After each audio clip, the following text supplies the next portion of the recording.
चिराग पासवान की लोक जनशक्ति party Ramvilas UP में विधानसभा चुनाव लड़ सकती है।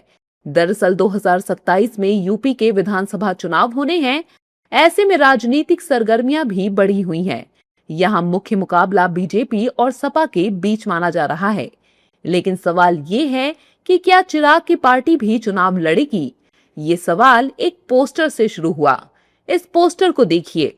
ये पोस्टर लोक जनशक्ति पार्टी रामविलास सांसद अरुण भारती ने सोशल मीडिया पर पोस्ट किया है, जिसमें लिखा है, गमछा हरा बिहार में, यूपी में है टोपी लाल।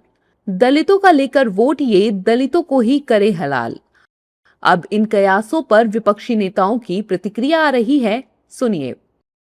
चिराग पासवान जी के पिताजी बहुत बड़े नेता थे, दलितों की एक आवाज थे और कहते थे कि मौसम वैज्ञानिक थे। चिराग पासवान जी ने क्या किया है, भारतीय जनता पार्टी के साथ रह के एक तो अपनी विचारधारा के साथ समझौता किया, नंबर एक। नंबर दो, पूरा का पूरा वोट बैंक बेच आए हैं, नंबर दो। नंबर तीन, अपनी ही पार्टी को तोड़ने वाली भारतीय जनता पार्टी की गायें बिगाएं बैठे रहे, नंबर चार। अपनी ही इज्जत गिरा के अपना कमरा और घर खाली करवाया गया, सामान रोड पे फेंक दिया गया, तब भी भारतीय जनता पार्टी के सामने नतमस्तक हैं। और यहाँ तक ये हालात हो गए कि अपने सगे चाचा से बैर करना पड़ा, जिन्होंने पार्टी बनाई है। उसके बावजूद अपनी सारी शान और शौकत और इज्जत और पिता के द्वारा कमाई गई जो इज्जत वो आपने खाक पे रख दिया है।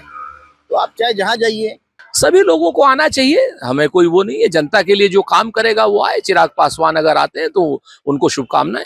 लेकिन देश की जनता, उत्तर प्रदेश की जनता जान चुकी है कि कौन उनके भले का। इंडिया गठबंधन यहाँ पर एक निश्चित विजय प्राप्त करने जा रहा है और बड़ी विजय प्राप्त करने जा रहा है।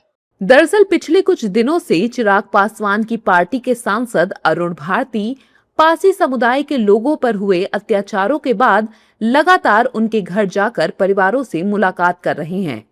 हालांकि इन तमाम मुलाकातों के बाद उनका आरोप समाजवादी पार्टी से जुड़े लोगों पर है।